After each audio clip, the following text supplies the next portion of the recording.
O experimento da intenção, usando o pensamento para mudar a sua vida e o mundo. Livro de Lynne McTaggart.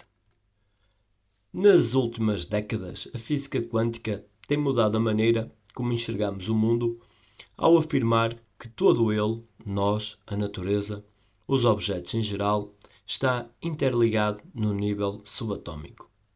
A pergunta que surge, naturalmente, é: se estamos conectados a tudo, será que podemos, com nossos pensamentos e intenções, afetar a matéria à nossa volta?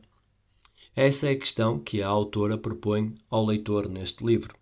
O experimento da intenção esmiuça as investigações na área do poder da mente, todas reconhecidas pela comunidade científica internacional, para então nos chamar a compartilhar do conhecimento desse seleto grupo de pesquisadores. São muitas as evidências de que pensamentos focados são capazes de influenciar o comportamento de plantas, máquinas e até seres humanos. Entre experimentos com biofótons, atividades de cura à distância, treino mental de atletas e mesmo a influência magnética da Terra sobre nós, Lynne McTaggart montou um alicerce teórico complexo apresentando aqui em linguagem acessível. Com o auxílio de cientistas como o alemão Fritz Albert Pope e o professor de Princeton Robert Shah, Lynne organizou uma série de experimentos a serem feitos individualmente ou em grupo.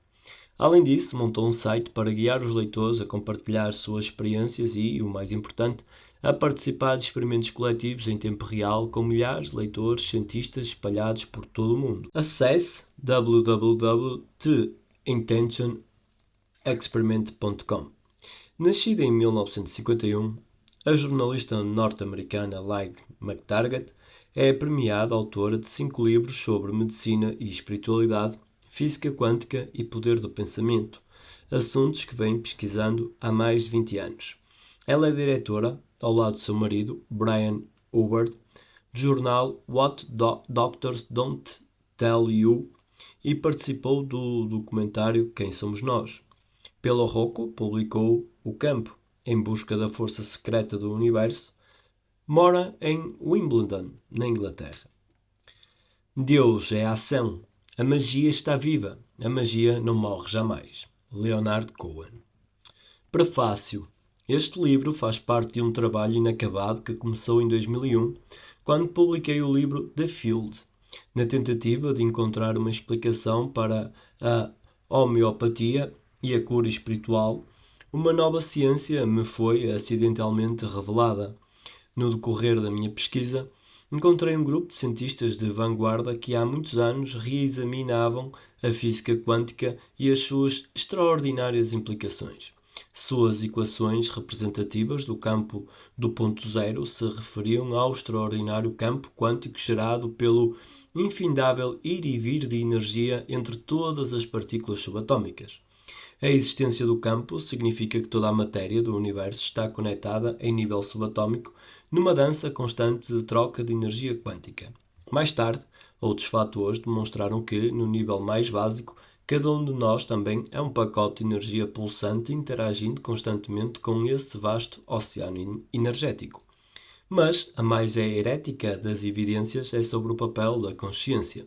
Os experimentos específicos conduzidos por esses cientistas sugeriram que a consciência é uma substância situada fora dos limites do nosso corpo. Seria uma energia altamente ordenada, com capacidade de mudar a matéria física. Pensamentos direcionados a um determinado alvo seriam capazes de alterar máquinas, células e até organismos multicelulares como os dos seres humanos. Esse poder da mente sobre a matéria seria capaz de atravessar o tempo e o espaço. Em O Campo, tentei organizar as ideias resultantes desses experimentos dispersos para sintetizá-los numa teoria geral. O Campo apresentou a imagem de um universo interconectado e uma explicação científica para muitos dos mais profundos mistérios da humanidade, desde a medicina alternativa e a cura espiritual até à percepção extrasensorial e o inconsciente coletivo. O Campo atingiu um ponto nevrálgico. Recebi centenas de cartas de leitores dizendo que o livro tinha mudado suas vidas. Um escritor queria me colocar como personagem de um romance. Dois compositores se inspiraram no livro para fazer peças musicais, sendo que uma delas foi apresentada mundialmente. Foi lançada no filme What the Deep Do the Rabbit Holes e no What the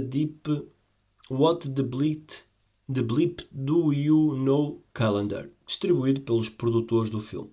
Citações de O Campo se tornaram o tema de um cartão de Natal. Por mais compensadora que tenha sido essa reação, minha jornada a caminho da descoberta mal saíra da plataforma inicial. As evidências científicas que reuni em O Campo sugeriam algo extraordinário e até desconcertante. O pensamento dirigido participa, com função central, da criação da realidade. O direcionamento do pensamento, o que os cientistas chamam de intenção e intencionalidade, parecia gerar uma energia com potência suficiente para mudar a realidade física. Um simples pensamento parecia ter o poder de mudar o mundo. Depois de escrever O Campo, fiquei quebrando a cabeça para compreender a extensão desse poder e as muitas questões que isso levanta. Por exemplo, como eu poderia explicar o que havia sido confirmado em laboratório para uso cotidiano no mundo em que vivemos? Será que eu poderia me plantar no meio dos trilhos, como o super-homem, e parar um trem do metro com a força do meu pensamento? Poderia voar para consertar meu telhado usando um pensamento direcionado? Seria possível ignorar os médicos e curadores da minha lista de contactos essenciais porque sei que estou saudável pelo poder do meu pensamento? Posso ajudar as minhas filhas a passar nas provas de matemática só pensando que passarão? Se o tempo linear e o espaço tridimensional não existissem, eu poderia voltar ao passado e apagar todos os momentos da vida que me causaram remorsos? E minha irrisória carga de energia mental bastaria para intervir no vasto catálogo de sofrimento no planeta? As implicações eram inquietantes. Podemos aplicar cada pensamento a cada momento? Uma visão pessimista poderia se tornar uma profecia autorrealizadora? Todos os pensamentos negativos, aquele constante diálogo interno de julgamentos e críticas, teriam um efeito fora da nossa mente? Havia condições de aumentar as chances de produzir um efeito melhor dos nossos pensamentos? Um pensamento poderia ser aplicado em qualquer tempo, ou você, o seu algo pessoal, ou mesmo o universo inteiro, precisariam estar na mesma sintonia? Se tudo afeta tudo em todos os momentos, isso não gera uma ação contrária que anula qualquer efeito real? O que acontece quando muitas pessoas pensam a mesma coisa ao mesmo tempo? Teria um efeito maior do que os pensamentos gerados individualmente? Existe um limiar quantitativo que um grupo de pessoas com as mesmas intenções precisam atingir para provocar um efeito maior? Uma intenção depende da dose, isto é, quanto maior o grupo, maior o efeito. Um imenso contexto literário, a começar com Think and Grow Rich, de Napoleon Hill, o discutivelmente primeiro guru da autorrealização, foi gerado com base no poder do pensamento. A intenção se tornou a última palavra na nova era. Praticantes de medicina alternativa falam em curar doentes com a intenção. Até Jane Fonda escreveu sobre criar filhos com a intenção. Eu me perguntava, afinal, o que significa essa intenção? E como exatamente alguém pode vir a ser um intencionado eficaz? A maior parte do material da ampla circulação popular foi escrita sem embasamento, com um pingo de filosofia oriental, uma pitada de Dale Carnegie e muita pouca evidência científica. Para encontrar respostas a todas essas questões, voltei-me mais uma vez para a ciência, buscando na literatura científica estudos de cura à distância e outras formas de psicocinese, do poder da mente sobre a matéria. Saí em busca de cientistas de atuação internacional que faziam experimentos com o poder do pensamento sobre a matéria. A ciência apresentada em O Campo se situa principalmente nos anos 1970. Desde então tenho estudado descobertas mais recentes na área da física quântica, na esperança de encontrar mais respostas. Procurei também pessoas que têm o controle de intenção e que sabem mexer com o extraordinário.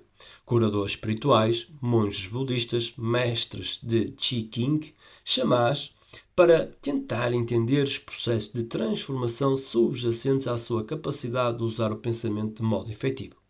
Descobri milhares de modos em que a intenção é usada na vida real, no desporto e em diversas modalidades de tratamento, como o biofeedback, por exemplo. Estudei populações nativas, aprendendo como incorporam o pensamento direcionado aos seus rituais diários. Comecei então a desencavar evidências de que várias mentes direcionadas para o mesmo alvo amplificam um efeito produzido por um indivíduo. As evidências eram animadoras, principalmente as obtidas na organização de meditação transcendental, sugerindo que um grupo de mentes ligadas pelo mesmo pensamento cria uma espécie de ordem no campo do ponto zero que, sem isso, seria aleatório. Nessa altura da jornada, derrapei e perdi o rumo. Tudo o que se estendia à minha frente, tanto quanto eu podia observar, era um terreno aberto e desabitado. Até que um dia o meu marido, Brian, de temperamento empreendedor em todas as situações, fez uma proposta que me pareceu absurda. Por que você não monta um grupo experimental? Não sou da área da física, não sou cientista. A última experiência realizada por mim foi no ensino médio, no laboratório de ciências da escola. Mas eu possuía uma fonte maior que a de muitos cientistas, um corpo experimental de enorme potencial. E muito difícil realizar experimentos de intenção grupal em laboratório.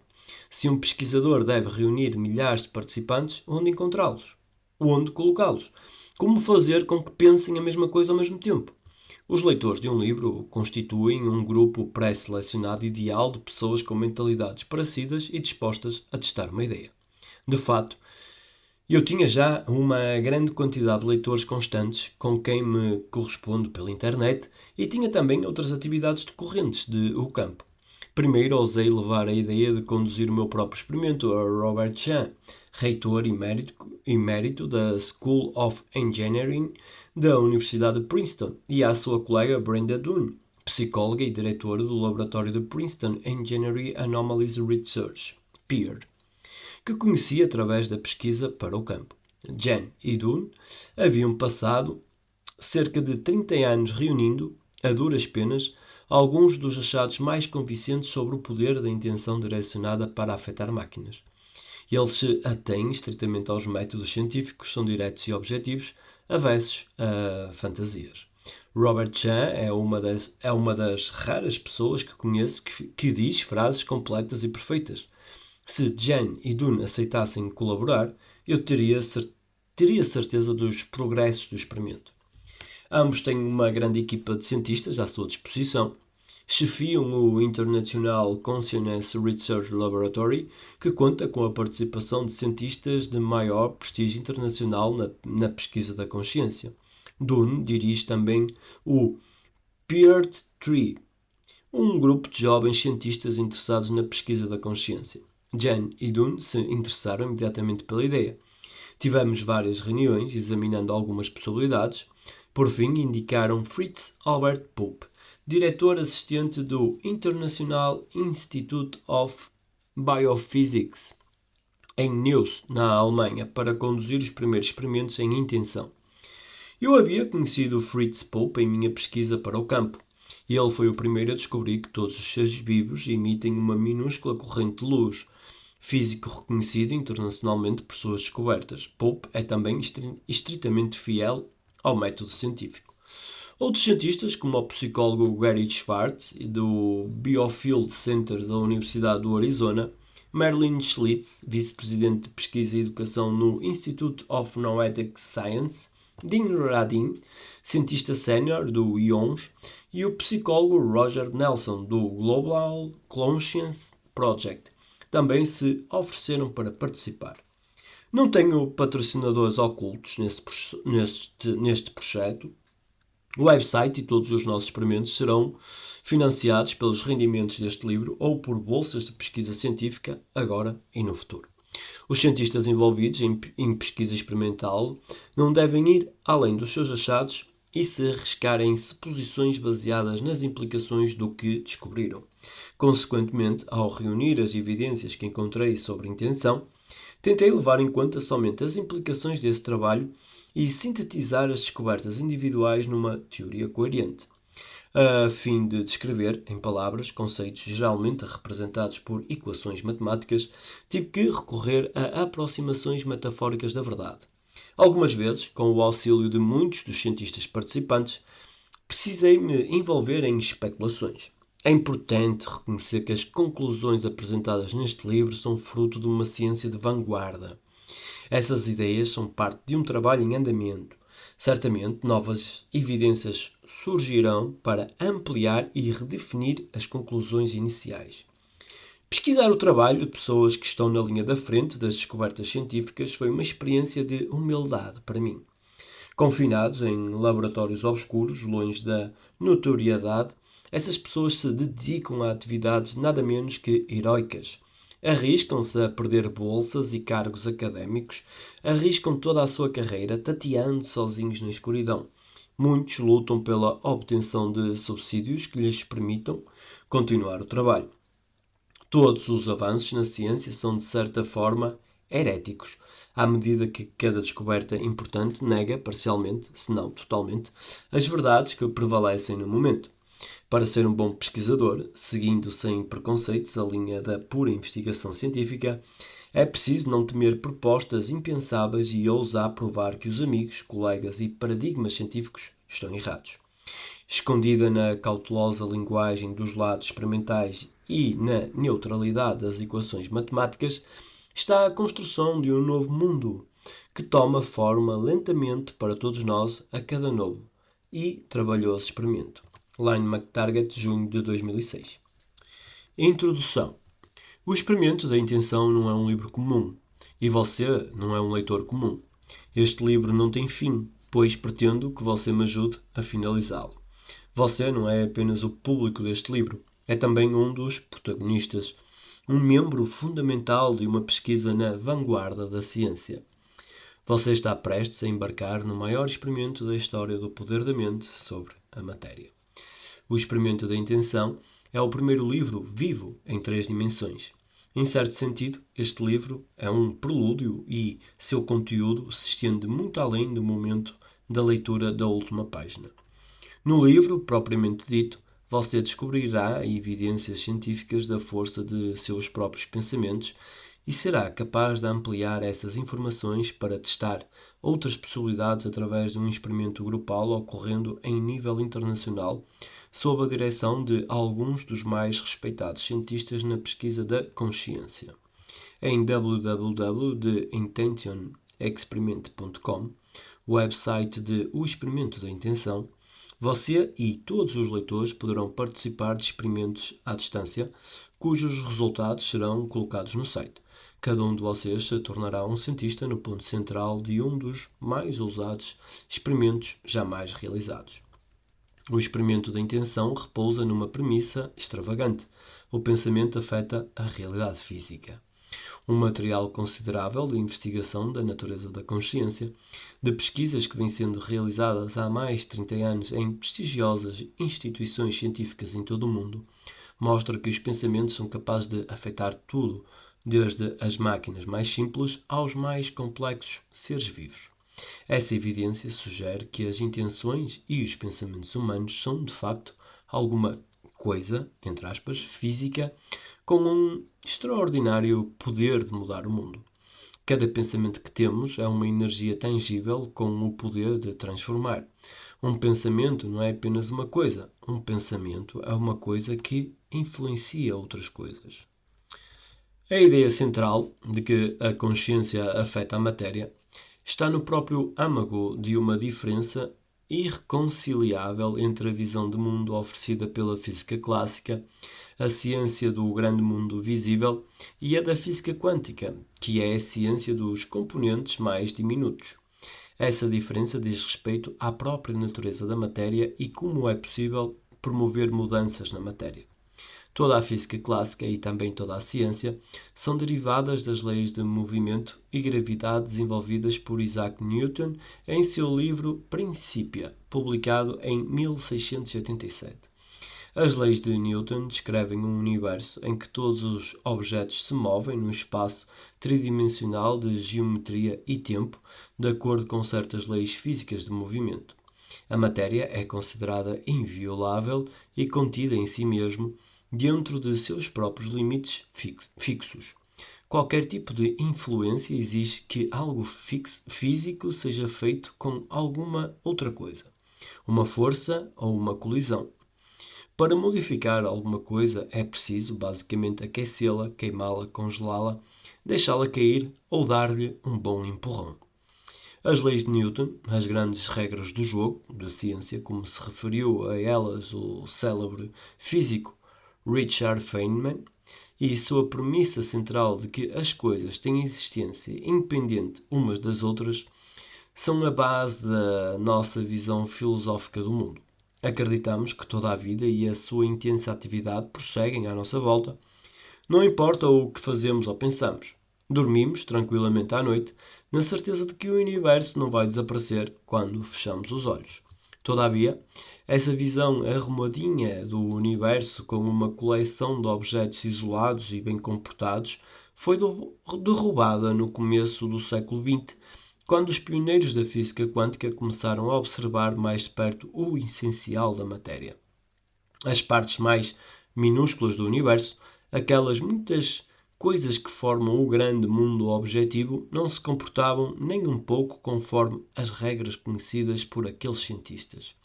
Existe um comportamento rebelde encapsulado numa coleção de ideias chamada Interpretação de Copenhague, a cidade onde o assertivo físico dinamarquês Niels Bohr e seu brilhante discípulo, o físico alemão Werner Heisenberg, formularam o significado provável de suas extraordinárias descobertas matemáticas.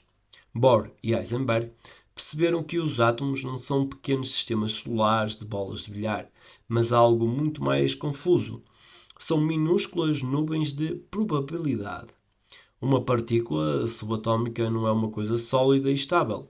Ela existe simplesmente como um potencial de qualquer de seus estados futuros, o que é conhecido pelos físicos como superposição, ou soma, de todas as probabilidades, como uma pessoa se vendo num salão coberto de espelhos. Uma das conclusões desses cientistas é o conceito de indeterminação, isto é, não se pode saber tudo sobre uma partícula subatómica ao mesmo tempo. Se você tiver informação sobre onde ela está, por exemplo, não pode ao mesmo tempo saber exatamente para onde ela está indo, nem a que velocidade. Eles dizem que uma partícula quântica é tanto partícula mesmo, uma coisa física congelada, quanto uma onda, uma extensa região difusa de espaço e tempo onde a partícula pode estar em qualquer ponto. E semelhante à descrição de uma pessoa abrangendo toda a rua em que ela mora. Suas conclusões sugerem que, em seu aspecto mais elementar, a matéria física não é sólida e estável. Na verdade, ainda não é coisa nenhuma. A realidade subatómica não se assemelha ao estado sólido e confiável descrito pela ciência clássica, mas a um prospecto efêmero de infinitas opções. Tão caprichosos pareciam os menores elementos da natureza que os primeiros físicos quânticos tiveram que se contentar com uma aproximação rudimentar simbólica da verdade, uma série matemática de todas as possibilidades. No nível quântico, a realidade parecia uma gelatina sem forma. A teoria quântica, desenvolvida por Bohr e Heisenberg e muitos outros, atingiu a própria base da visão newtoniana da matéria como algo discreto e contido em si mesmo. E esses novos físicos sugerem que a matéria, fundamentalmente, não pode ser dividida em unidades com existência independente e nem sequer pode ser totalmente descrita. As coisas não têm sentido isoladamente, só têm sentido numa rede de inter-relações dinâmicas. E esses pioneiros também descobriram a capacidade extraordinária das partículas quânticas de influenciar umas às outras, apesar da ausência de todas as coisas que os físicos entendem que são responsáveis pela influência, como, por exemplo, uma troca de forças ocorrendo a uma velocidade finita. Quando entram em contacto, as partículas mantêm uma misteriosa influência remota entre si.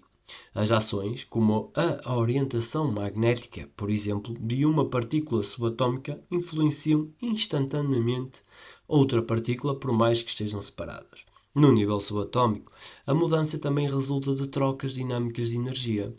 Esses pacotes de energia vibratória trocam constantemente energia entre si, para lá e para cá, por meio de partículas virtuais, como os passes de bola num jogo de basquete, num incessante ir e vir que produz uma camada básica incomensurável de energia no universo.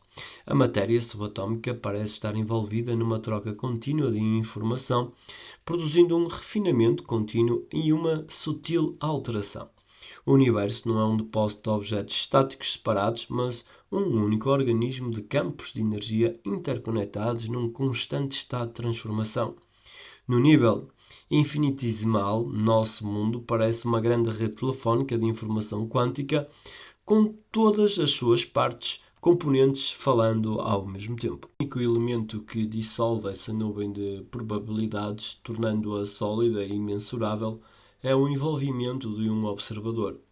No momento em que os cientistas decidiram fazer medições para observar mais de perto uma partícula subatômica, a entidade subatômica que só existia como puro potencial caiu num estado específico. E esses primeiros achados experimentais tiveram implicações profundas.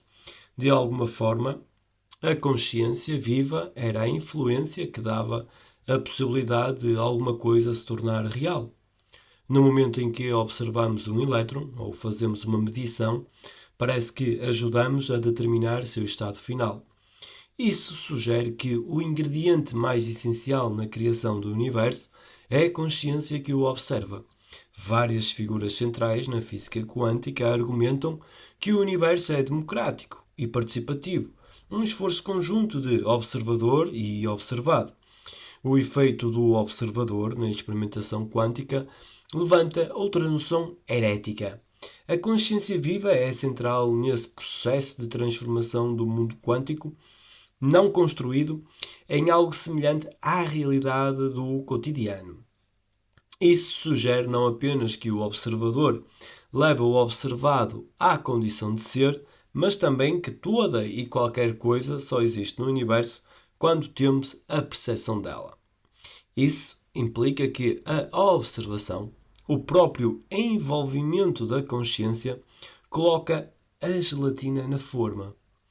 Isso implica que a realidade não é fixa, e sim fluida ou mutável e, portanto, possivelmente aberta à influência. A ideia de que a consciência cria e possivelmente afeta o universo físico desafia também a nossa visão atual da consciência, que derivou das teorias do filósofo do século XVII, René Descartes, a mente separada e diferente da matéria, e, finalmente, abrangeu o conceito de que a consciência é inteiramente gerada pelo cérebro e permanece presa no crânio. A maior parte dos físicos da atualidade não quer saber dessa charada central. As coisas grandes são separadas, mas seus minúsculos componentes estão em intercomunicação incessante e instantânea. Há meio século que os físicos aceitam, como se fosse muito razoável, que um elétron que se comporta de certo modo em nível subatômico se transmuta num comportamento clássico, ou seja, newtoniano, tão logo percebe que faz parte de um todo maior. Em geral, os cientistas deixaram de se preocupar com as complicadas questões levantadas pela física quântica e não respondidas pelos pioneiros. A física quântica opera matematicamente e oferece uma receita muito boa para lidar com o mundo subatômico. Ajudou a construir a bomba atómica e o raio laser e a decodificar a natureza da radiação solar. Os físicos de hoje esquecem o efeito do observador. Eles se contentam com suas elegantes equações e ficam esperando uma teoria de tudo unificada ou a descoberta de outras dimensões além das percebidas pelos humanos comuns, que poderá reunir todos esses achados contraditórios em uma única teoria centralizada. 30 anos atrás, enquanto o resto da comunidade científica ficava repetindo o que sabia de cor, um pequeno grupo de cientistas de vanguarda em respeitáveis universidades de todo o mundo pararam para considerar as implicações metafísicas da interpretação de Copenhague e o efeito do observador. Se a matéria é mutável e a consciência faz a matéria se tornar algo estável, é provável que a consciência possa conduzir as coisas para uma determinada direção. Suas investigações se reduziram a uma simples pergunta: se o ato da atenção afeta a matéria física, qual será o efeito da intenção, isto é, de tentar deliberadamente produzir uma mudança? No nosso ato de participar como observadores no mundo quântico, podemos não só criar, mas também influenciar. Eles passaram a desenvolver e realizar experimentos, testando o que recebeu o canhestro rótulo de influência mental remota direcionada ou psicocinese, ou resumidamente intenção ou ainda intencionalidade. Numa definição académica, a intenção é caracterizada como um plano deliberado para praticar uma ação que levará a um resultado desejado, diferente de um desejo, que significa apenas focalizar um resultado sem um plano deliberado para atingi-lo. Uma intenção é direcionada pelas próprias ações de quem a tem. Exige algum raciocínio e o compromisso de realizar o que se propôs. A intenção implica um propósito, um entendimento de um plano de ação e um resultado planejado satisfatório. A cientista Marilyn Schlitz, vice-presidente de pesquisa e educação no Institute of Noetic Science e uma das pessoas engajadas nas primeiras investigações da influência remota, define intenção como a projeção da consciência com propósito e eficácia na direção de um objeto ou resultado. Para influenciar a matéria física, o pensamento precisa estar altamente motivado e com um alvo bem definido. Numa série de experimentos notáveis, esses cientistas forneceram evidências de que direcionar certos pensamentos pode afetar o próprio corpo, objetos inanimados e praticamente todo o tipo de coisas vivas, desde organismos unicelulares até seres humanos.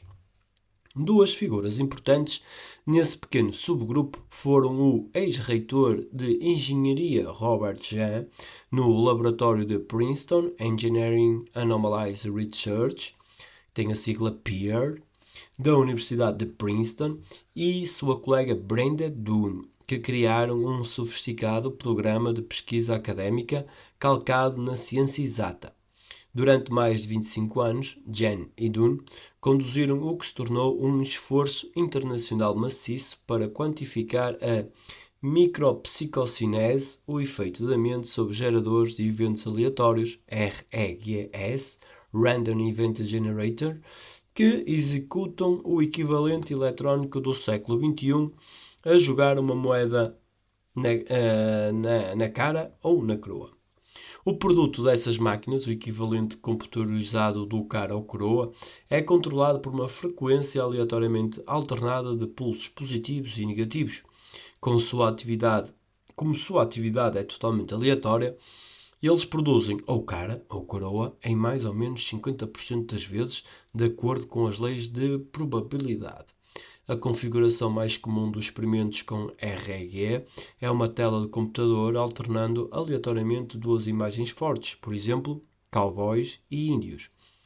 Cada participante da pesquisa é colocado diante de um computador com a tarefa de influenciar a máquina para produzir mais vezes uma das imagens, como mais cowboys, por exemplo, depois tentar produzir mais imagens de índios e, por fim, tentar não influenciar a máquina de nenhum modo. Depois de mais de 2,5 milhões de tentativas, Jahn e Dunn demonstraram que a intenção humana pode influenciar esses aparelhos eletrónicos na direção especificada e seus resultados foram repetidos por 68 investigadores independentes. Enquanto o PEAR se concentrava no efeito da mente sobre processos e objetos inanimados, vários outros cientistas faziam experimentos com o efeito da intenção sobre coisas vivas. Diversos pesquisadores demonstraram que a intenção humana pode afetar uma enorme variedade de sistemas vivos: bactérias, fungos, algas, piolhos, pintos, gerbos, ratos, gatos e cães. Muitos desses experimentos foram também realizados com alvos humanos. Viu-se que a intenção afeta muitos processos biológicos no sujeito receptor inclusive movimentos básicos do sistema motor, além do coração, olhos, cérebro e sistema respiratório. Até os animais mostraram ter uma capacidade efetiva de atos intencionais.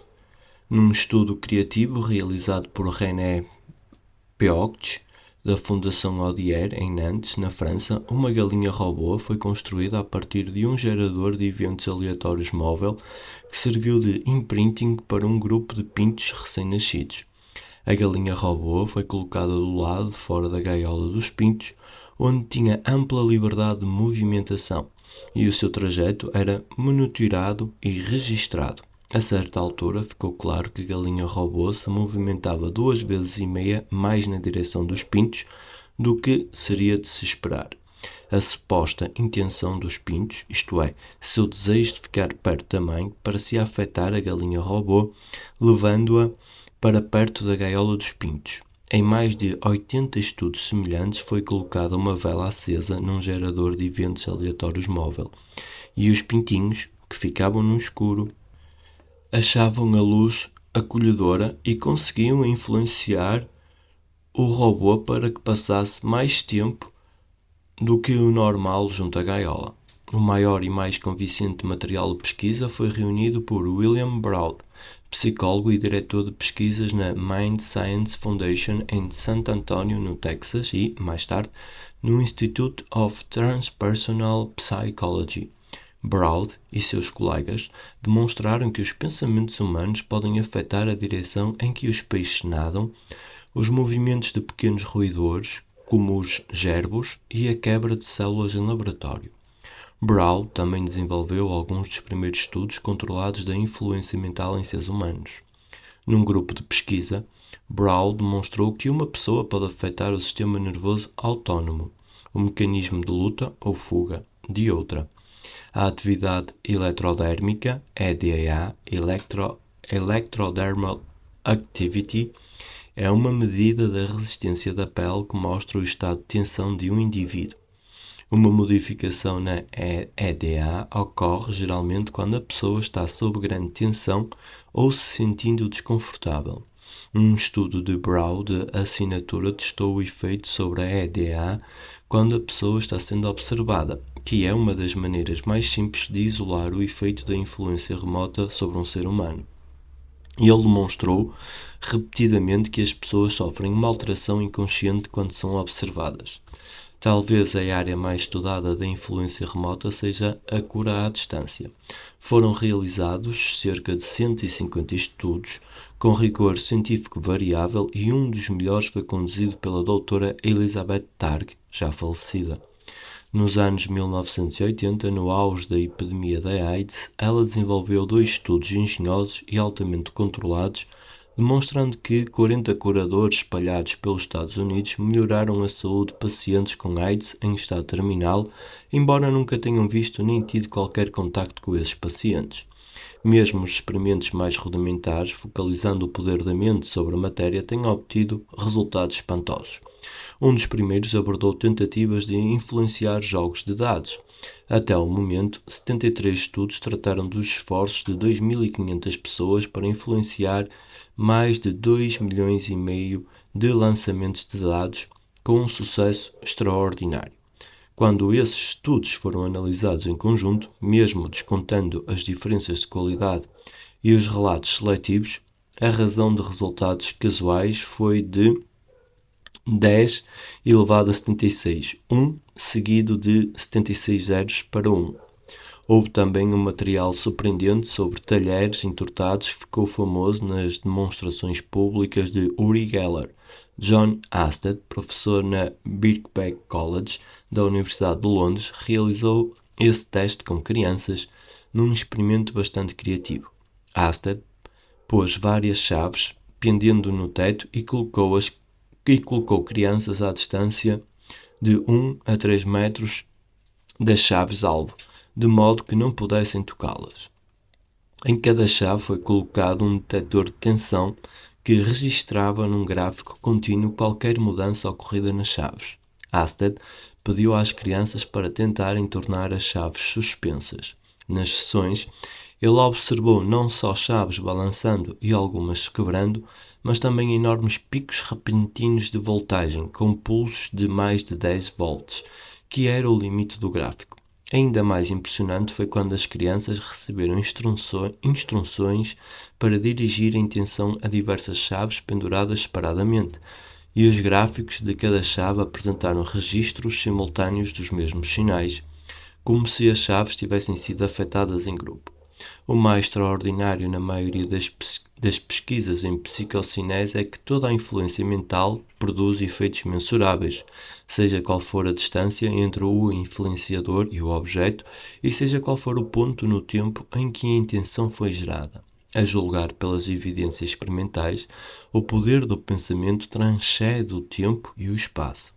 Quando esses revisionistas da ciência concluíram o seu trabalho, rasgaram os manuais científicos e os espalharam aos quatro ventos.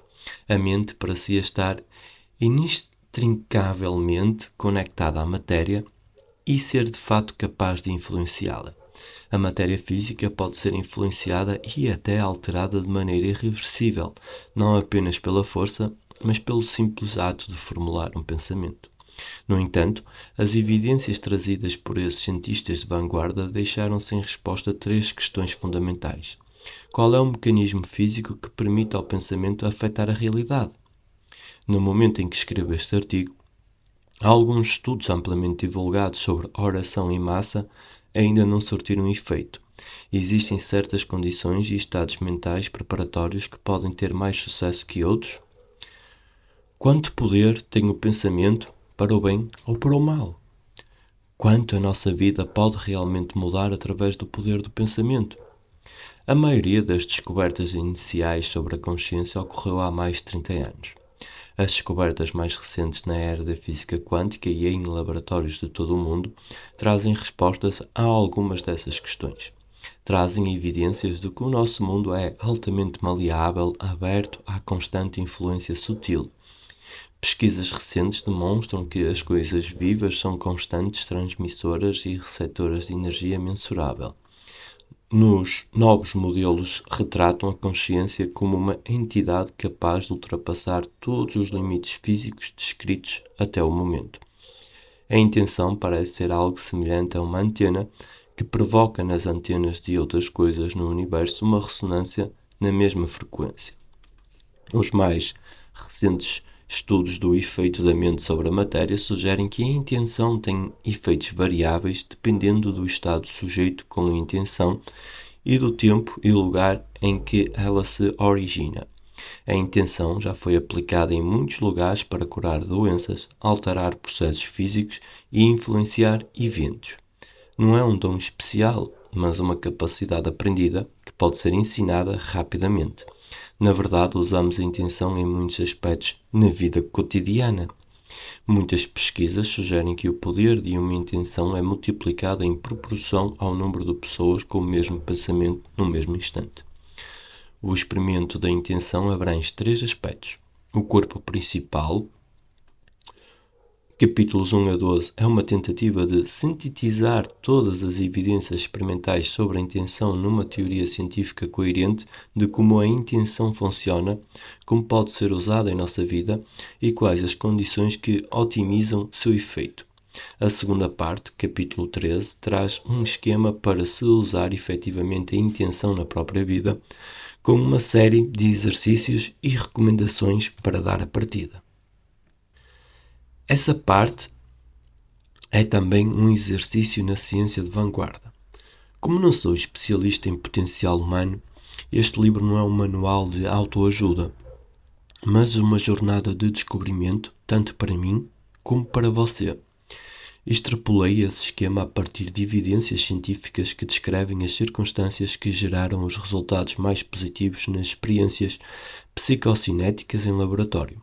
Sabemos com certeza que essas técnicas funcionaram bem em condições experimentais controladas, mas não posso garantir os mesmos resultados fora do laboratório. Ao usá-las, você estará realizando um experimento pessoal. A secção final consiste em uma série de experimentos individuais e em grupo. O capítulo 14 esboça uma série de experimentos informais sobre o uso da intenção na vida cotidiana para seu uso individual. Esses mini-experimentos também são elementos da pesquisa. Você terá a oportunidade de colocá-los em nosso site e compartilhar suas experiências com outros leitores. Além dessas práticas individuais, desenvolvi uma série de experimentos com grandes grupos para serem realizados pelos leitores deste livro, capítulo 15. Com a assistência de nossa equipa científica altamente especializada, o experimento da intenção irá conduzir periodicamente experimentos em larga escala para determinar se a intenção focalizada dos leitores produz um efeito em alvos cientificamente quantificáveis. Basta que você leia este livro, assimile o seu conteúdo, entre no site www.intentionexperiment.com e, seguindo as instruções e exercícios na parte final do livro, envie pensamentos altamente específicos quando e como forem descritos no site. O primeiro desses estudos é conduzido por Fritz Albert Pope, vice-presidente do International Institute of Biophysics em Neuss, na Alemanha, e a sua equipa de 7 pessoas, pelo Dr. Gary Schwartz e seus colegas na Universidade do Arizona em Tucson, e por Marilyn Schlitz e Dean Radin do Institute of Noetic Science. Especialistas em websites colaboraram com nossa equipa científica no projeto Protocolos de Acesso para podermos identificar quais as características de um grupo ou os aspectos de seus pensamentos que alcançam melhores resultados. Cada experimento tem um alvo selecionado, podendo ser uma coisa viva ou um conjunto cuja mudança causada pela intenção do grupo possa ser mensurada. Começamos com algas, o mais baixo dos sujeitos, ver capítulo 12, e nos experimentos seguintes passaremos a alvos vivos cada vez mais complexos. Nossos planos são ambiciosos. Queremos chegar a modificar vários males sociais. Um dos alvos humanos pode ser pacientes com ferimentos. É sabido e aceito que o índice de cura de ferimentos é quantificável e segue um padrão fixo. Qualquer quebra dessa norma pode ser mensurada com precisão, demonstrando que há um efeito experimental. Nesse exemplo, nosso objetivo é determinar se a intenção do grupo causará a cura dos ferimentos com maior rapidez que a habitual. Naturalmente, você não precisa participar dos nossos experimentos. Se não quiser se envolver, pode ler sobre os experimentos de outros e usar as informações para aplicar em sua vida particular. Por favor, não participe dos experimentos sem orientação prévia. Para se atingirem bons resultados, é preciso que você leia o livro e assimile totalmente o seu conteúdo. As evidências experimentais sugerem que os mais eficientes têm a mente treinada, assim como os atletas trabalham seus músculos para maximizar as chances de sucesso. Ao fim de desencorajar a participação liviana, o site deste livro tem uma senha complicada, com algumas palavras e ideias tiradas do livro que mudam ligeiramente a cada mês. Para tomar parte no experimento, você deve entrar com a senha e precisa ter lido e entendido o livro. O site www.intentionexperiment.com contém um relógio ajustado para a hora padrão da costa leste dos Estados Unidos e a hora de Greenwich. Em determinado momento de uma data específica, você receberá a orientação para enviar uma intenção detalhada e cuidadosamente formulada de acordo com o alvo escolhido. Ao final do experimento, os resultados serão analisados e compilados por nossa equipa de cientistas, examinados por um especialista em estatística neutro e divulgados no site e nas próximas edições deste livro. Assim, o website será uma sequência viva deste livro que você tem nas mãos. Você só precisa consultar o site periodicamente para tomar conhecimento das datas dos experimentos. Centenas de estudos bem planejados da intenção grupal e influência mental remota alcançaram resultados significativos. No entanto, é possível que nossos experimentos não produzam efeitos demonstráveis, mensuráveis logo de início e talvez nunca. Como cientistas respeitáveis e pesquisadores objetivos, temos o compromisso de divulgar os dados que obtemos. Como em toda a ciência, as falhas são instrutivas, servindo para aprimorar o experimento e as premissas em que se apoia. Ao ler este livro, tenha em mente que é um trabalho da ciência de vanguarda. A ciência é um processo interminável de autocorreção. As suposições inicialmente consideradas como fatos muitas vezes acabam sendo descartadas. Muitas, ou talvez a maioria das conclusões apresentadas neste livro, são passíveis de correção ou aprimoramento no futuro. Ao ler este livro e participar dos experimentos, você pode estar contribuindo para o conhecimento mundial e possivelmente para uma mudança de paradigma no entendimento de como o nosso mundo funciona. De fato, o poder da intenção de massa pode ser a força definitiva para mudar a maré no sentido da restauração e da renovação do planeta. Combinada a centenas de milhares de outras, sua voz solitária, que hoje é uma nota mal audível, pode-se transmutar numa estrondosa sinfonia. Minha motivação pessoal para escrever o experimento de atenção é dar testemunho da extraordinária natureza e poder da consciência. Talvez fique provado que basta um único pensamento coletivo bem direcionado para mudar o mundo. Parte 1. A ciência da intenção. Um ser humano é parte de um todo, chamado por nós de universo. Uma parte limitada no tempo e no espaço. Ele tem a experiência de si mesmo, de seus pensamentos e sentimentos, como algo separado do resto.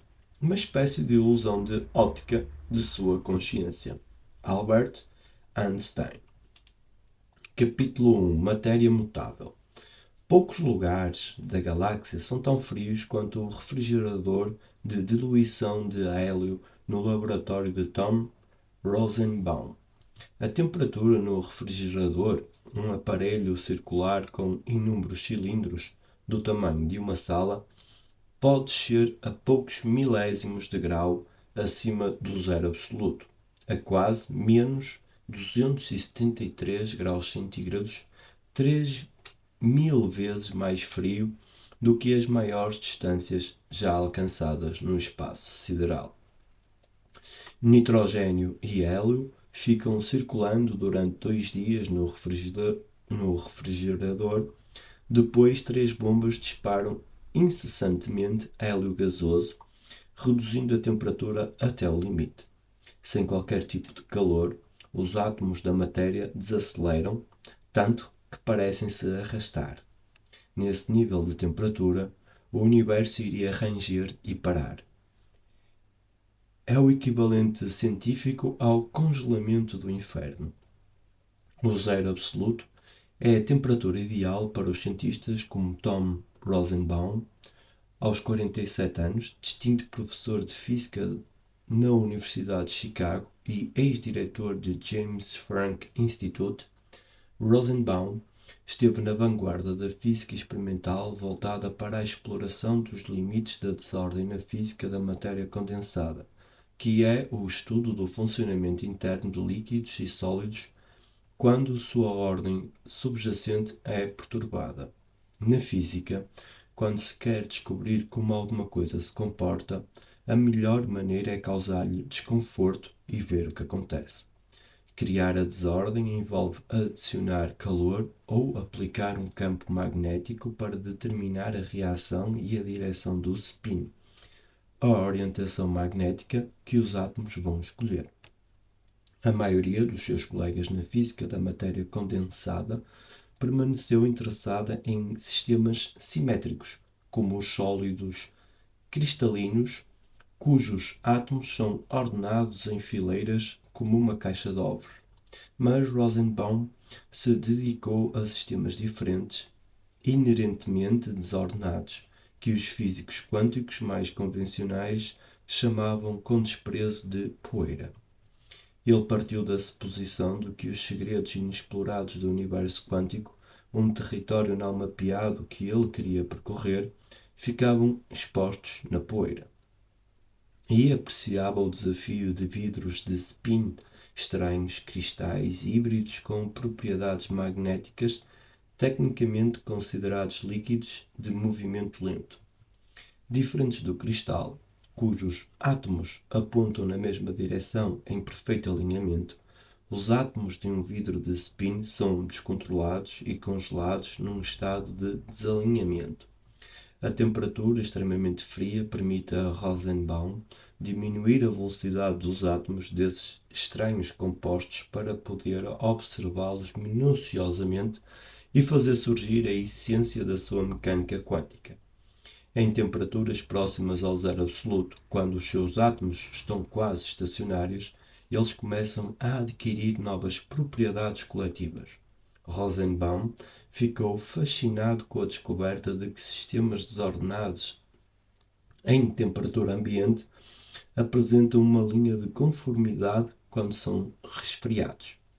Só assim esses átomos delinquentes passam a agir em conjunto. Observar o comportamento grupal das moléculas em diversas circunstâncias é altamente instrutivo para se conhecer a natureza essencial da matéria. O laboratório de Rosenbaum foi o lugar mais apropriado para iniciar minha jornada de descobertas. Ali, onde tudo acontece em câmara lenta devido à baixa temperatura, a verdadeira natureza dos constituintes mais básicos do universo poderia se revelar. Eu procurava saber como os componentes do nosso universo físico, que supomos estar plenamente concretizado, pode ser fundamentalmente alterados. Perguntava-me se seria demonstrável que o comportamento quântico, assim como o efeito do observador, ocorre fora do mundo subatómico, no mundo do cotidiano. As descobertas de Rosenbaum em seu refrigerador poderiam fornecer pistas vitais sobre a maneira de afetar e alterar pela energia do pensamento todo objeto ou organismo no mundo físico, definido na física clássica como fato irreversível, um conjunto final que só a força bruta da física newtoniana podia alterar. Conforme a segunda lei da termodinâmica, todos os processos físicos no universo podem fluir apenas de um estado de maior energia para menor energia. Quando atiramos uma pedra na água, as ondulações vão desaparecendo aos poucos. Uma xícara de café quente, deixada na mesa, só pode esfriar. As coisas se quebram, tudo caminha numa só direção, da ordem para a desordem. Mas Rosenbaum acredita que isso nem sempre é inevitável. Descobertas recentes sobre sistemas desordenados sugerem que certos materiais, sob certas circunstâncias, podem contrariar as leis da entropia e se unir em vez de se quebrar. Seria possível a matéria ir na direção oposta da desordem para a ordem? Há 10 anos, Rosenbaum e seus alunos no James Franck Institute vêm fazendo essa pergunta a um pouquinho de sal de fluoreto de lítio-ólmio. Dentro do refrigerador de Rosenbaum há um chip perfeito de cristal rosado do tamanho de uma ponta de lápis, dentro de 2 invólucros de cobre. Ao longo dos anos, depois de muitos experimentos com vidros de spin, Rosenbaum se afeiçoou muito a esses deslumbrantes pequenos espécimes de uma das substâncias mais magnéticas da Terra. Essa característica apresentava a situação perfeita para estudar a desordem, mas só depois que ele alterou o cristal, tornando-o uma substância desordenada a ponto de ficar irreconhecível.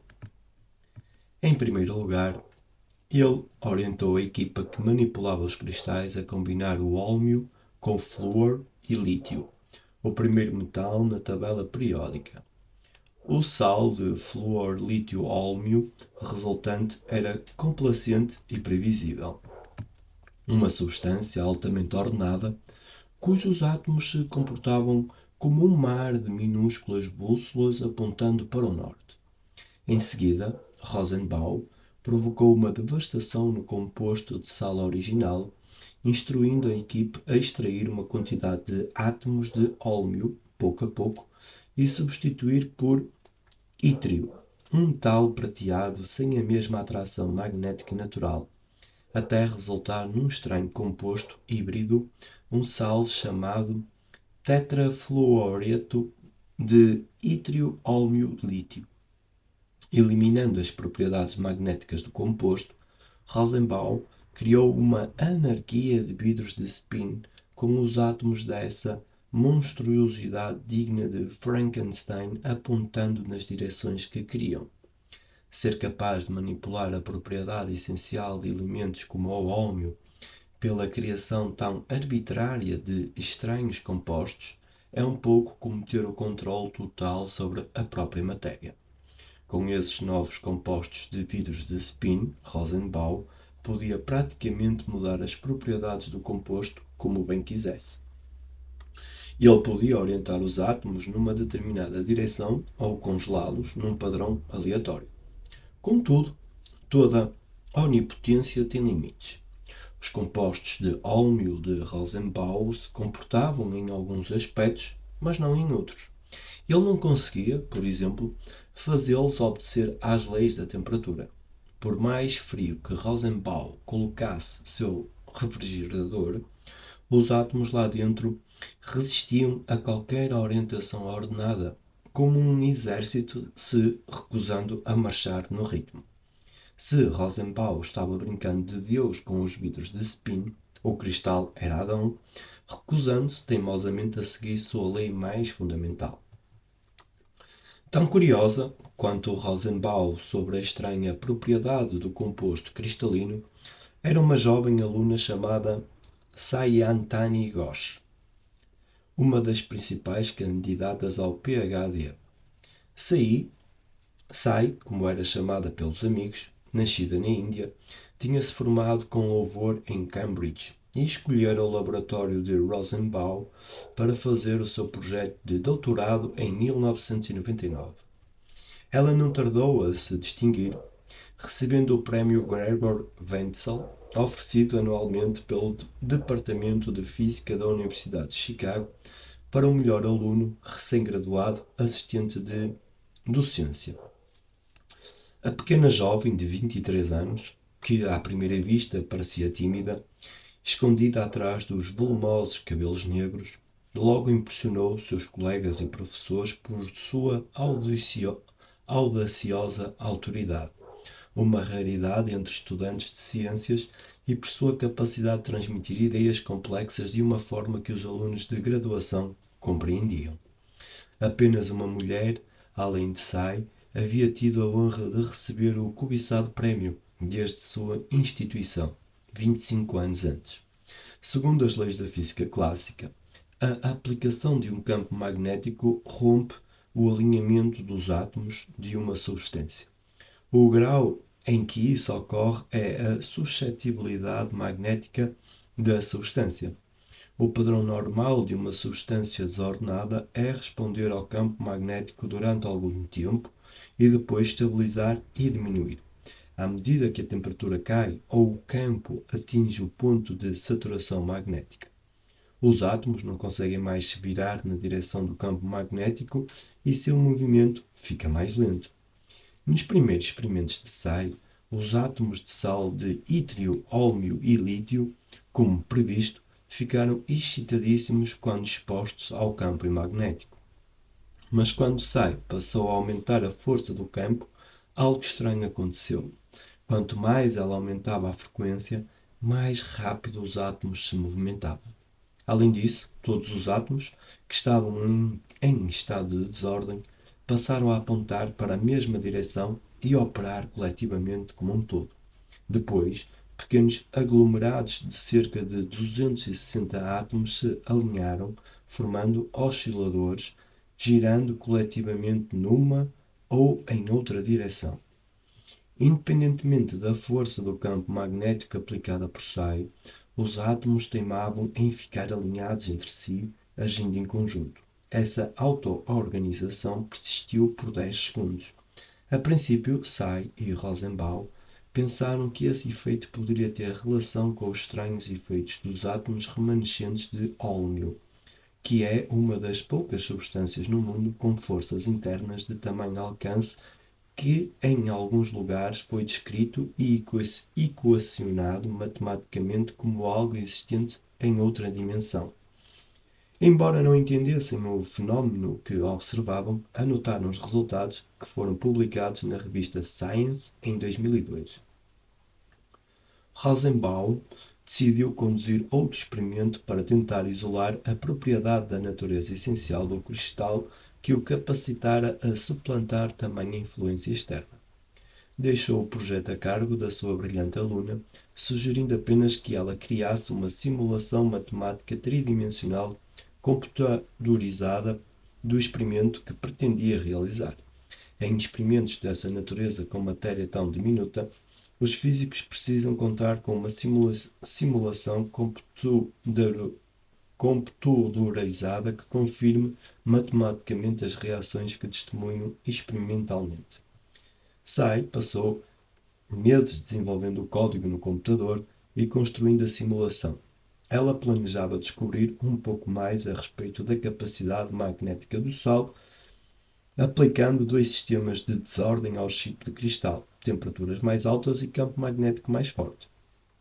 Ela preparou a amostra, colocando-a num pequeno recipiente de cobre de 2,5 por 5 cm e envolveu o minúsculo cristal em duas espiras. Uma era um gradiômetro para medir a suscetibilidade magnética e a direção do spin de cada átomo, e outra espira para anular qualquer outro fluxo aleatório externo que pudesse afetar os átomos. Uma conexão especial do computador permitia mudar a voltagem, o campo magnético, a temperatura e registrar qualquer mudança, por menor que fosse, a cada mínima alteração dessas variáveis.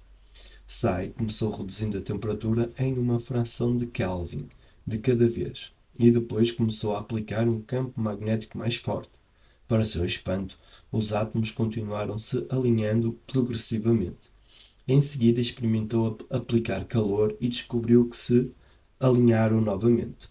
Por mais que ela fizesse, os átomos ignoravam as interferências externas. Embora ela e Tom Rosenbaum tivessem eliminado a maior parte do componente magnético, o composto, por conta própria, de algum modo estava se tornando um imã cada vez maior. É muito esquisito, ela pensou. Talvez precisasse de mais dados para garantir que não havia nada de estranho no sistema. Ela repetiu o experimento por mais de 6 meses, até à primavera de 2002, quando finalmente completou a simulação no computador. Certa noite, ela mapeou os resultados da simulação num gráfico e sobrepôs os resultados do experimento real. Na tela do computador havia uma duplicata perfeita. A linha diagonal formada pela simulação ficou exatamente sobre a linha diagonal criada pelos resultados do próprio experimento. O que ela havia observado no pequeno cristal não era um artifício, mas algo real que ela conseguira reproduzir na simulação computadorizada. Ela havia até mapeado onde os átomos deveriam estar no gráfico se tivessem obedecido às leis normais da física, mas eles estavam alinhados numa lei completamente própria. Naquela noite, ela passou um e-mail particular para Rosenbaum. Tenho algo interessante para mostrar a você de manhã. No dia seguinte, eles examinaram o gráfico. Ambos entenderam que não havia outra possibilidade. Os átomos tinham ignorado Psi e foram controlados pela atividade dos seus vizinhos. Por mais que ela bombardeasse o cristal com um forte campo magnético ou um aumento de temperatura, os átomos ignoravam os distúrbios externos. A única explicação era que os átomos na amostra de cristal estavam se organizando internamente e se comportando como um único átomo gigante. Um pouco assustados, eles perceberam que todos os átomos deviam estar emaranhados. Um dos mais estranhos aspectos da física quântica é a não localização, também chamada poeticamente de emaranhamento quântico. O físico dinamarquês Niels Bohr descobriu que, quando partículas subatômicas como elétrons ou fótons entram em contacto, ficam instantaneamente perceptíveis e influenciadas umas pelas outras a qualquer distância, o tempo todo, apesar da ausência de tudo o que os físicos consideram responsável por influências, como as trocas de força ou de energia. Quando as partículas estão emaranhadas, a ação de uma, por exemplo, a orientação magnética, irá sempre influenciar a outra para a mesma direção ou a direção oposta, independentemente da distância que as separam. Erwin Schrödinger, outro dos primeiros arquitetos da teoria quântica, Acreditava que a descoberta da não-localidade representava nada menos que o marco definidor da teoria quântica, sua premissa e propriedade central. A atividade das partículas emaranhadas é análoga ao caso de dois irmãos gêmeos separados após o nascimento e que mantêm interesses idênticos e conexão telepática. Um dos gêmeos vive no Colorado, nos Estados Unidos, e o outro em Londres. Embora nunca mais se encontrem, ambos gostam da cor azul. Ambos são engenheiros e gostam de esquiar. Quando um deles cai e quebrou, quando um deles caiu e quebrou a perna direita, esquiando em Vail, no mesmo momento o irmão quebrou a perna direita enquanto tomava café com leite no Starbucks, a mais de 6.000 km de distância. Albert Einstein se recusava a aceitar a não-localidade, referindo-se depreciativamente a ela como a ação fantasmagórica à distância. Numa discussão sobre uma famosa experiência com pensamento, ele argumentou que esse tipo de conexão instantânea exigiria que a informação viajasse mais rápido que a velocidade da luz, o que iria violar a sua teoria da relatividade. Desde a formulação da teoria de Einstein, a velocidade da luz, aproximadamente 300.000 km por segundo, tem sido usada para calcular o fator de limite absoluto da rapidez com que alguma coisa pode afetar a outra. Uma coisa não deveria afetar a outra mais rápido do que o tempo que a primeira leva para atingir a segunda à velocidade da luz. Entretanto, físicos modernos como Alain Aspect e seus colegas em Paris demonstraram inequivocamente que a velocidade da luz não é uma fronteira absolutamente intransponível no mundo subatômico. O experimento de Aspect, que consistia em dois fótons emitidos de um único átomo, mostrou que a medição de um fóton afetava instantaneamente a posição do segundo fóton, de modo que este segundo assumia ou o mesmo spin e a mesma posição, ou, nas palavras do físico Charles Bennett, da IBM, a sorte oposta. Os dois fótons continuavam a conversar um com o outro e tudo o que acontecia com um acontecia de modo idêntico ou então totalmente oposto ao outro. Hoje, até os físicos mais conservadores aceitam a não-localidade como uma característica estranha da realidade subatómica. Muitos experimentos quânticos incorporam a inequalidade de Bell. Esse famoso experimento na física quântica foi realizado pelo físico irlandês John Bell, que desenvolveu um meio prático para testar como as partículas se comportam realmente. Esse teste exige simplesmente que se tomem duas partículas quânticas que já tenham estado em contacto e depois deve-se separar e medir as duas. É análogo a um casal, Daphne e Ted, que já estiveram juntos e agora estão separados. Daphne, assim como o Ted, podem escolher uma das duas direções possíveis. Segundo o bom senso, a realidade nos mostra que a escolha de Daphne pode ser absolutamente independente da escolha de Ted. Quando Bell realizou esse experimento, havia a expectativa de uma das medidas ser maior que a outra, numa demonstração de inequalidade. Entretanto, uma comparação das medidas mostrou que ambas eram iguais e, portanto, sua inequalidade tinha sido violada. Um fio invisível parecia estar ligando essas partículas quânticas no espaço, fazendo com que uma seguisse a outra. Desde então, os físicos entendem que, quando ocorre uma violação da inequalidade de Bell, isso significa que duas coisas estão emaranhadas. A inequalidade de Bell tem enormes implicações para o nosso entendimento do universo. Ao aceitar a não-localidade como uma faceta normal da natureza, reconhecemos que dois pilares que sustentam a nossa visão do mundo estão errados, que a influência ocorre apenas ao longo do tempo e da distância e que partículas como Dep e Ted, e mesmo as coisas que são feitas de partículas, só existem independentemente uma da outra. Embora os físicos modernos aceitam hoje a não-localidade como uma característica do mundo quântico, eles se consolam afirmando que essa estranha propriedade contra-intuitiva do universo subatómico não se aplica a qualquer coisa maior que um fóton ou um elétron. Quando chegam ao nível de átomos e moléculas, que no mundo da física são considerados macroscópicos ou grandes, o universo se comporta novamente conforme as previsíveis mensuráveis leis newtonianas. Com uma lasquinha de cristal, Rosenbaum e a sua aluna de pós-graduação demoliram essa crença, demonstrando que as coisas grandes, como átomos, estão não localmente conectadas, mesmo em matérias tão grandes a ponto de se poder pegar com a mão. A não localidade quântica nunca havia sido demonstrada nessa escala.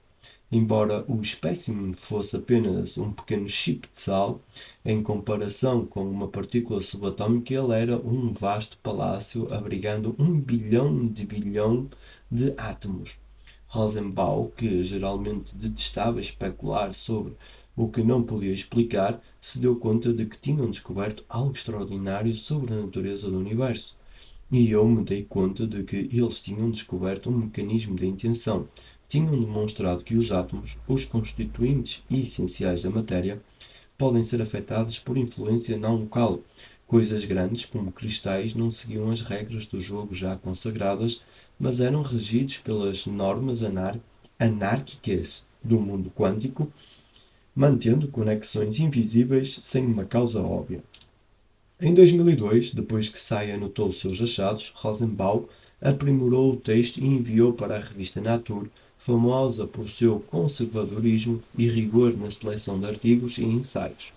Após meses acatando sugestões do conselho editorial, o trabalho de Say Ghosh finalmente foi publicado na revista mais respeitada do mundo científico, uma proeza louvável para uma estudante de pós-graduação de 26 anos de idade.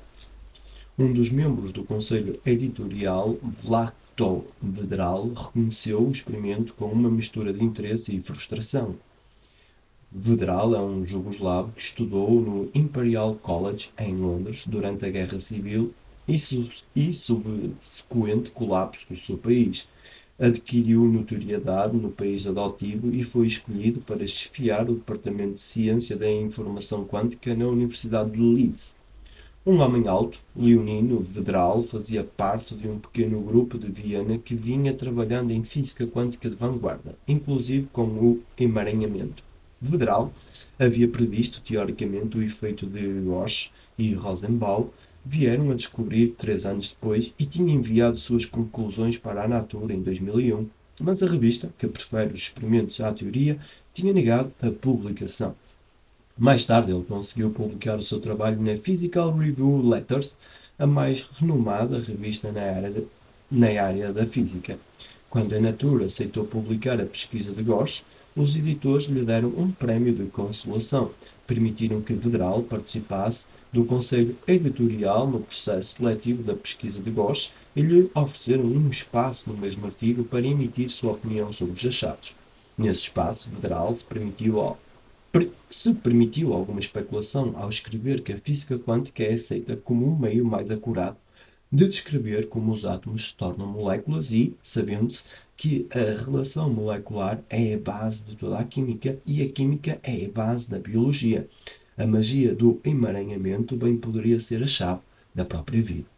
Vedral, assim como vários outros do seu círculo, achava que esse efeito não se restringia ao ómio.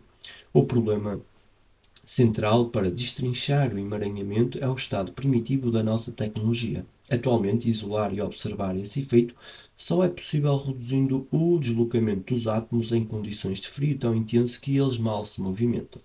Contudo, vários físicos observaram o emaranhamento da matéria a 200 Kelvin, ou menos 73 graus centígrados, uma temperatura encontrada nos recantos mais gélidos da Terra.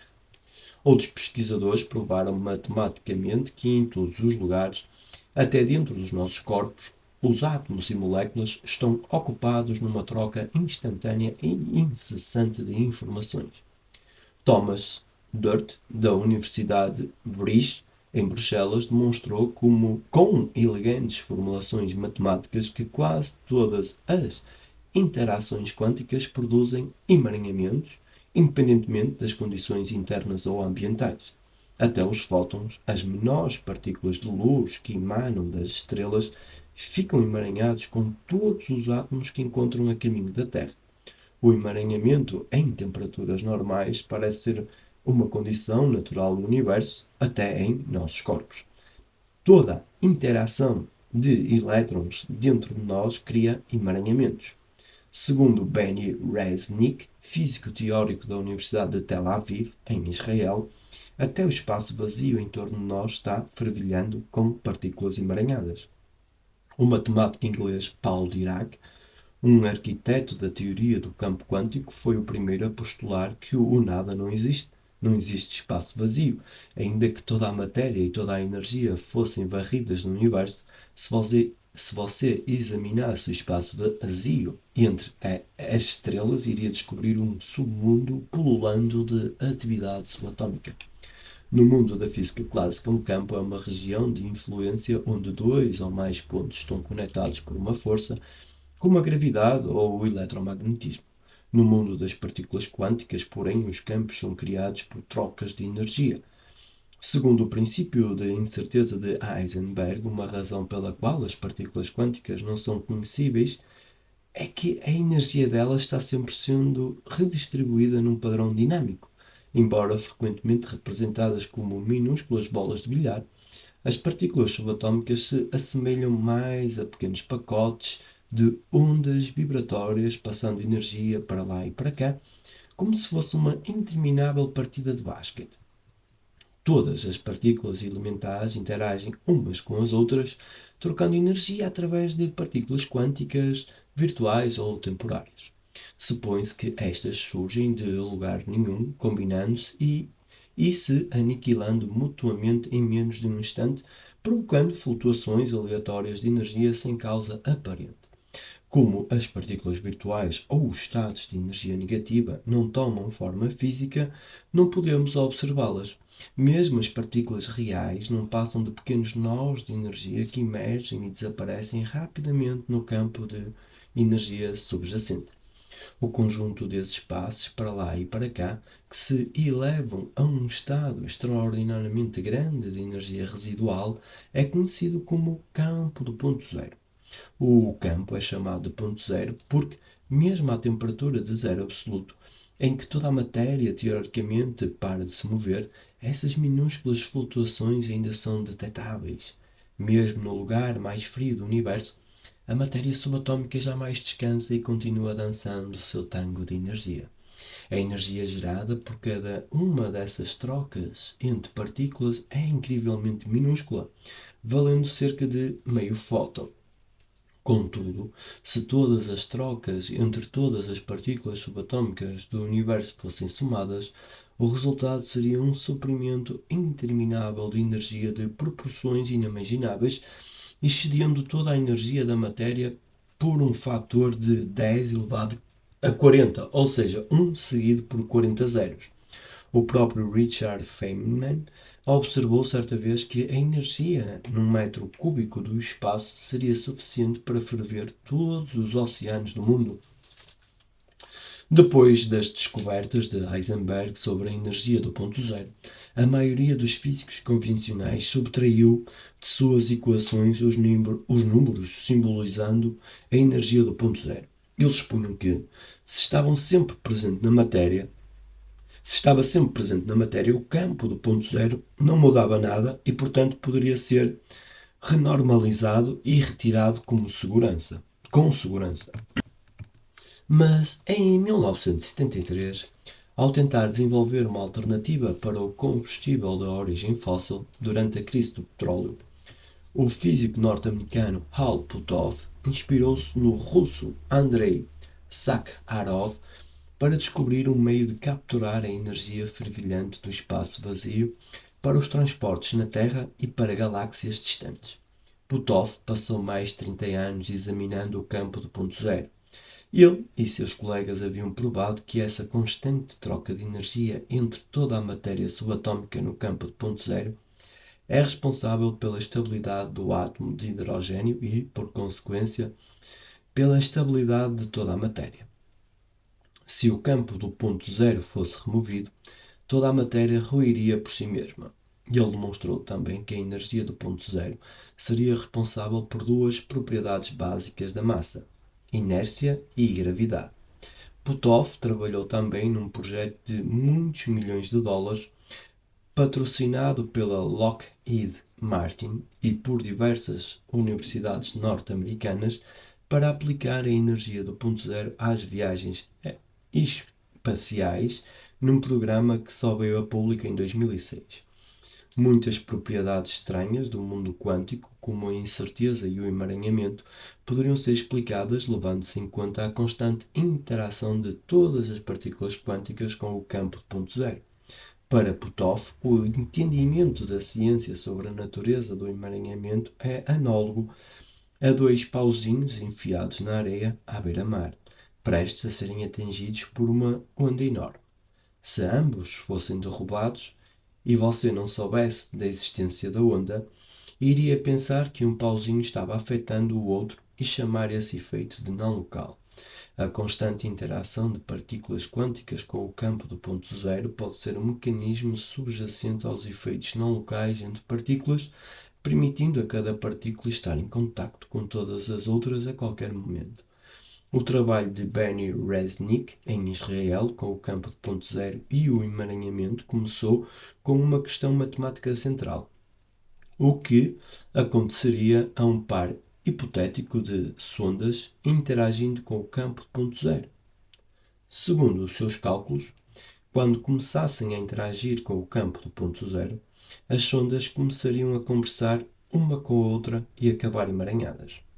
Se toda a matéria do universo estiver interagindo com o campo de ponto zero, isso significa simplesmente que toda a matéria está interconectada e potencialmente emaranhada em todo o cosmos por meio de ondas quânticas. E se nós e todo o espaço vazio somos uma massa de emaranhamentos, estamos fazendo conexões invisíveis com coisas distantes de nós. Ao reconhecer a existência do campo de ponto zero e do emaranhamento, temos um mecanismo que explica porque os sinais gerados pela força do pensamento podem ser captados por alguém a muitos quilómetros de distância. Seigos provou que a não localidade existe em grandes blocos de matéria e os outros cientistas provaram que toda a matéria do universo é, em certo sentido, um satélite de um grande campo central de energia. Mas a matéria poderá ser afetada por essa conexão? A suposição central de toda a física clássica é que os grandes objetos materiais no universo são peças fixas, um fait accompli da fabricação. Como poderiam ser mudados? Vedral teve oportunidade de examinar essa questão quando foi convidado para trabalhar com o renomado físico quântico Anton Zeilinger. O laboratório de Zeilinger, no Institute for Experimental Physics na Universidade de Viena, foi o verdadeiro precursor de algumas das mais exóticas investigações da natureza das propriedades quânticas. Anton Zeilinger estava profundamente insatisfeito com a explicação científica da natureza na época e passou para seus alunos essa insatisfação e o desafio de encontrar uma solução. Num gesto extravagante, Zeilinger e sua equipe emaranharam um par de fótons do fundo do rio Danúbio, formando um canal quântico com uma fibra de vidro que passava pelo leito do Danúbio. No laboratório, Zeilinger se referia aos fótons como Alice e Bob e, quando precisavam de um terceiro fóton, incluíam Carol ou Charlie, separados do rio por 600 metros e longe um do outro. Alice e Bob mantiveram uma conexão não local. Zeilinger estava particularmente interessado em superposição e nas implicações da interpretação de Copenhague de que as partículas subatómicas existiam apenas em um estado potencial. E ele se perguntava se os objetos, e não simplesmente as partículas subatómicas que os compunham, existiam nesse estado de sala de espelhos. Para investigar essa questão, Zeilinger empregou um equipamento chamado interferómetro Talbot-Low, desenvolvido por seus colegas no MIT usando uma variação do famoso estudo de dupla fenda de Thomas Young, físico britânico do século XIX. No experimento de Young, Um faixa de luz pura passa através de um furo ou fenda numa folha de papelão, depois através de duas fendas em outra tela e chega a uma terceira tela sem furos. Quando duas ondas estão em face, isto é, subindo e descendo ao mesmo tempo e se chocam, numa situação chamada tecnicamente de interferência, a intensidade combinada das duas ondas é maior que a amplitude de cada uma isoladamente. O sinal é mais forte. Trata-se de um imprinting ou troca de informação chamada de interferência construtiva. Se uma está subindo quando a outra está descendo, elas tendem a se anular mutuamente na situação chamada de interferência destrutiva. Na interferência construtiva, quando as duas ondas estão oscilando em sincronia, a luz fica mais brilhante. A interferência destrutiva anula a luz e resulta em completa escuridão.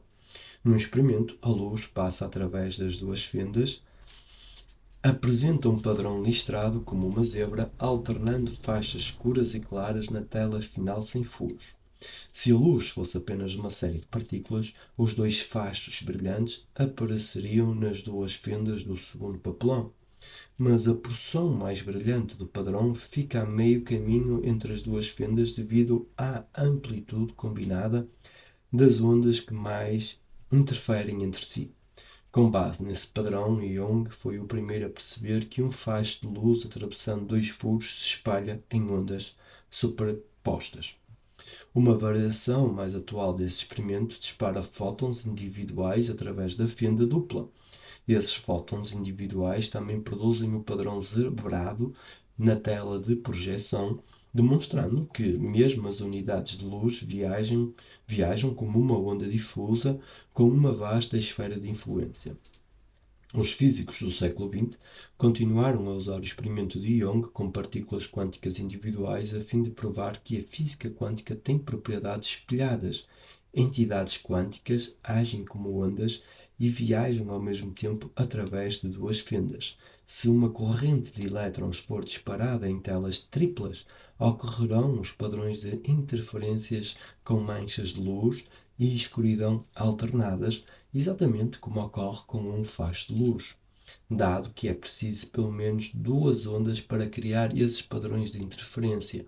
Os achados demonstram que o fóton tem uma capacidade misteriosa de viajar através de dois furos ao mesmo tempo e interferir consigo mesmo quando se reúne. No estado da dupla fenda está encapsulado o mistério central da física quântica, isto é, a ideia de que uma partícula subatómica não é uma cadeira isolada, mas o estado inteiro. Demonstra também o princípio de que os elétrons que existem num estado quântico hermético não são conhecíveis. Não se pode identificar algo de uma entidade quântica sem interromper sua trajetória e isso a reduziria a um único ponto. No experimento das fendas adaptado por Zeilinger, usando moléculas em vez de partículas subatómicas, o interferômetro continha uma fileira de fendas na primeira tela e uma grade de fendas idênticas paralelas na segunda tela, cujo objetivo era difratar ou defletir as moléculas que passassem por ali. A terceira grade, em posição perpendicular ao facho de moléculas, tinha uma função de máscara, de scanning, com a capacidade de calcular o tamanho das ondas de cada molécula que passava pelas fendas. Por meio de um detector a laser altamente sensível para localizar as posições das moléculas e seus padrões de interferência. Para o experimento inicial, Zeilinger e a sua equipa selecionaram cuidadosamente um lote de moléculas de fullereno, ou buckyballs, composto por 60 átomos de carbono, medindo 1 nanômetro cada uma. Elas são os gigantes do mundo molecular. O fullereno foi escolhido não só pelo tamanho, mas também pela sua forma bem alinhada, como uma minúscula bola de futebol. Era uma operação delicada. A equipa de Zeilinger precisava trabalhar com a temperatura exata. um mínimo de aquecimento a mais e as moléculas se desintegrariam. Zeilinger aqueceu as moléculas de fluoreno a 900 Kelvin para criar um facho molecular intenso e disparou o facho pelas fendas da primeira tela. Em seguida, o facho de moléculas passou pela segunda tela e depois formou um padrão na tela final. O resultado era inequívoco. Cada molécula exibia a capacidade de criar padrões de interferência consigo mesma. Algumas das maiores unidades de matéria física não tinham se localizado em seu estado final. Como as partículas subatómicas, essas moléculas gigantes ainda não tinham se estabilizado em algo real. Essa equipa de Viena trabalhou com outras moléculas com o dobro do tamanho e com formas variadas para saber se as, as moléculas geometricamente assimétricas também demonstravam as mesmas propriedades mágicas. Selecionaram o gigantesco carbono fluorado, moléculas de forma oblonga com 70 átomos de carbono e tetrafenilporfirina, um derivado do corante natural presente na clorofila e de forma achatada como uma panqueca. Com mais de 100 átomos por unidade, essas duas entidades figuram entre as maiores moléculas do planeta. E cada uma criou um padrão de interferência consigo mesma. A equipa de Zeilinger demonstrou repetidamente que as moléculas podem estar em dois lugares ao mesmo tempo e que permanecem em estado de superposição até mesmo nessa larga escala. Eles provaram o impensável, que os maiores componentes da matéria física e das coisas vivas existem em estado maleável. Sai-Ghosh não se deteve muito em pensar nas implicações de sua descoberta. Contentou-se em saber que seu experimento teve uma excelente divulgação e seria de grande ajuda em sua carreira de professora assistente envolvida na pesquisa de miniaturização que ela acreditava ser a direção em que caminhava a mecânica quântica. Ela se permitiu especular que seu cristal deve ter demonstrado algo importante sobre a natureza do universo, mas ela era apenas uma estudante de pós-graduação. Afinal, o que sabia realmente sobre o funcionamento do mundo? Mas, para mim, a pesquisa de Gauss e o trabalho de Zeilinger com o estudo da dupla fenda representam dois momentos definitivos da física moderna. Os experimentos de Gauss mostram que existe uma conexão invisível entre os elementos fundamentais da matéria e tão forte que pode suplantar os métodos clássicos de influência como a temperatura ou o empurrão. O trabalho de Zeilinger demonstrou algo ainda mais impressionante. A matéria grande não é uma coisa sólida e estável, nem alguma coisa que se comporta necessariamente de acordo com as leis de Newton. As moléculas precisam de outra influência para deixá-las num estado completo de existência. Foi a primeira evidência de que as propriedades peculiares da física quântica ocorrem não simplesmente no nível quântico das partículas subatómicas, mas também no mundo da matéria visível. As moléculas existem também num estado de puro potencial e não numa realidade final. Sob certas circunstâncias, elas fogem às regras de força newtonianas e apresentam efeitos quânticos não locais. O fato de que algo grande como uma molécula pode se tornar emaranhado sugere que não existem dois manuais, um da física do grande e uma da física do pequeno, mas um único livro para tudo o que é vida. Esses dois experimentos contêm ainda a chave da ciência da intenção, ou seja, como os pensamentos podem afetar a matéria sólida acabada. Sugerem que o efeito do observador ocorre não apenas no mundo das partículas quânticas, mas também no mundo da vida cotidiana. Não se podem mais ver as coisas existindo por si mesmas e em si mesmas, mas como uma partícula quântica existindo somente em relação a outras. A cocriação e a influência podem ser propriedades básicas inerentes à vida. A observação de cada componente do nosso mundo pode contribuir para determinar seu estado final, sugerindo que temos a probabilidade de influenciar todas as coisas grandes à nossa volta. Quando entramos numa sala cheia de gente, quando nos ocupamos com os nossos parceiros e com os nossos filhos, quando contemplamos o céu, podemos estar criando e até influenciando a todo momento. Ainda não se pode demonstrar isso em temperaturas normais porque os nossos equipamentos ainda são muito rudimentares. Mas já tivemos provas preliminares. O mundo físico, a própria matéria, parece ser maleável, suscetível à influência de fora.